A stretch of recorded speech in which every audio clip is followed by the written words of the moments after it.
इस टाइम की सबसे बड़ी खबर फाइनली अमेरिका ने ईरान इजराइल वार में अब डायरेक्ट आके इंटरवीन करना शुरू कर दिया, क्योंकि आज रात को अमेरिका ने आके ईरान की 3 न्यूक्लियर साइट्स नतान, इस्फहान और फोर्दो तीनों न्यूक्लियर साइट्स को सक्सेसफुली B-2 बम्बर की हेल्प से पूरी तरह से डिस्ट्रॉय कर लिया है। अमेरिकन प्रेसिडेंट डोनाल्ड ट्रंप ने खुद आके लाइव मीडिया के सामने ये बात कही कि हमारी मिलिट्री ने सक्सेसफुली ईरान की तीनों न्यूक्लियर साइट्स को कम्प्लीटली डिस्ट्रॉय कर लिया है। अब उसके दावों में कितनी सच्चाई है वो अलग बात है, लेकिन ये बात बिल्कुल क्लियर है कि अमेरिका ने अब डायरेक्ट ईरान पर अटैक कर लिया है।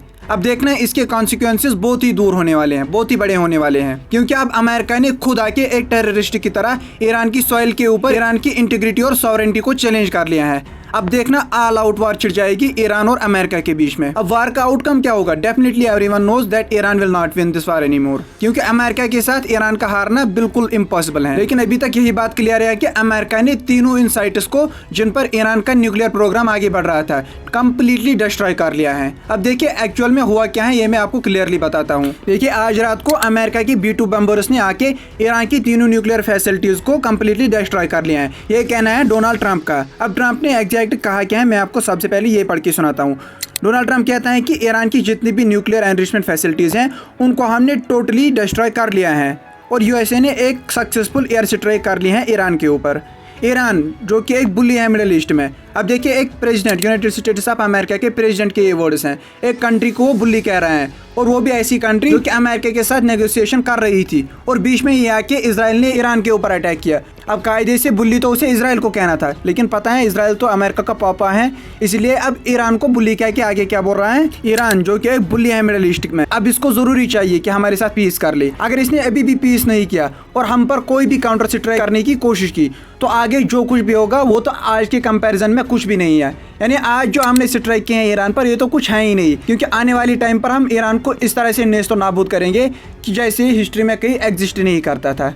लेकिन इस बात को ध्यान में रखना कि ईरान कोई छोटा सा बच्चा नहीं है कल का कि इसको कोई भी आके दमका लेगा। हो सकता है for the time being Iran back foot पर चला जाए, but you should remember that Iran has history of 4000 years ago. Human history की स्टार्टिंग वहाँ से हुई है, सिविलाइजेशन की। ईरान की Persian empire one of the greatest empires of all time रहा है। तो ईरानियन में जो प्राउड है वो अपने आप को फारसी कहने का, पर्शियन एम्पायर के साथ अपने आप को जोड़ने का, वो उन्हें कभी झुकने नहीं देता। तो ईरान जैसे सिविलाइज्ड कौम को इतना आसान नहीं होता है हराना। 1-2 महीने नहीं, आप 100 साल तक भी उनके ऊपर बम बरसा दो, वो उसके बाद भी वापस खड़े हो जाएंगे, क्योंकि उनकी जेनेटिक्स में है दुनिया को रूल करना। और ईरान दुनिया का सुपर पावर उस टाइम पर था जब अमेरिका के लोग घास और पत्ते खाते थे। मैंने बोला था ना, जब ऐसे मेंटली इल आदमी को आप यूनाइटेड स्टेट्स ऑफ अमेरिका का प्रेसिडेंट बनाओगे तो दुनिया फिर इन्हीं हालात में आगे गुजरती है। क्योंकि दोस्तों आपको ये बात पता होनी चाहिए कि किसी कंट्री की न्यूक्लियर एनरिचमेंट फैसिलिटी को अटैक करना है, ये न सिर्फ डेमोक्रेसी के खिलाफ है, वर्ल्ड लॉज के खिलाफ है, बल्कि उस रीजन के लोगों के लिए भी डेंजरस है।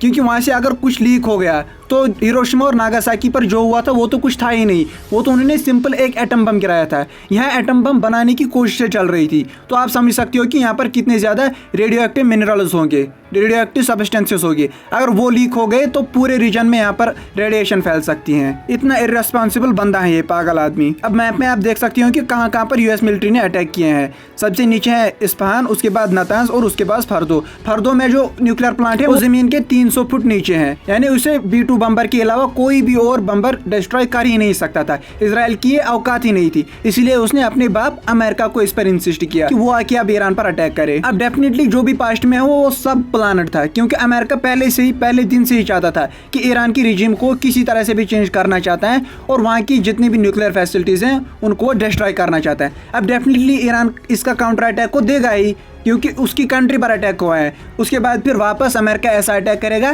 कि ईरान की रिजीम चेंज हो जाएगी। यानी ईरान अब डिस्टेबलाइज होना चाहिए, जिस तरह से मिडिल ईस्ट की दूसरी कंट्रीज हैं, जैसे सीरिया और इराक में टेररिस्ट रूल कर रहे हैं। इसी तरह अमेरिका चाहता है कि ईरान भी इसी तरह से डिसइंटीग्रेट हो जाए, वहाँ पर अलग अलग टेररिस्ट ग्रुप्स थोड़े थोड़े जमीन पर कब्जा करके ईरान की सॉवरेंटी को पूरी तरह से खत्म कर ले।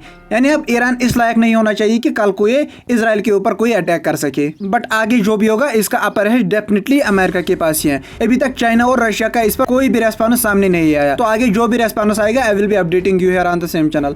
Till then take care and have a nice day.